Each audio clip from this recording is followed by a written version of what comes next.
Peak blackberry season brings to mind a lot of cobblers and jams, jellies, pies. But what about savory dishes? Chef Titus Holly's gonna show us how to take it and add to a meat of your choice.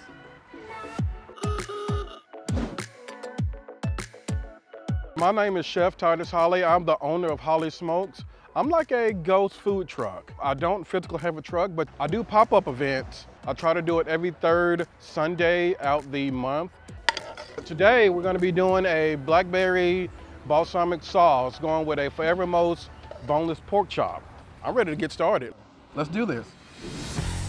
I take just regular balsamic, salt, pepper, garlic, blackberries, which are local, and I literally put it in the pan, I bring it to a boil, and then I let it simmer for like an hour and a half. Balsamic tends to reduce down and become very, very thick. You literally take a spoon, you dip the spoon in the sauce, and if the sauce coats the spoon, it's ready to go. But you also want to be very careful that you don't burn it, because once you burn balsamic, it becomes very bitter.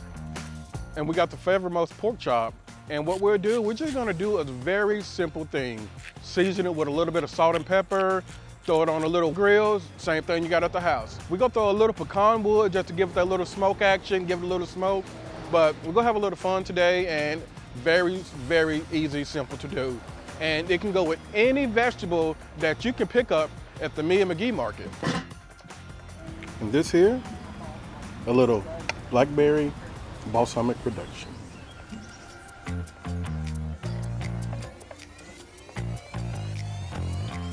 All right, Titus, thank you so much for showing us how to take local pork chops, blackberries, and make a delicious, delicious meal. Yes, and this is a true farm to table. I mean, literally, we took it off the farm and we put it on a plate and it's going to somebody's table. The Forevermost boneless pork chop with a little blackberry balsamic reduction. Look at that, that's just sexy. It's amazing. It is a wonderful way to experience Arkansas agriculture. And support local. And support local. Thank you, buddy.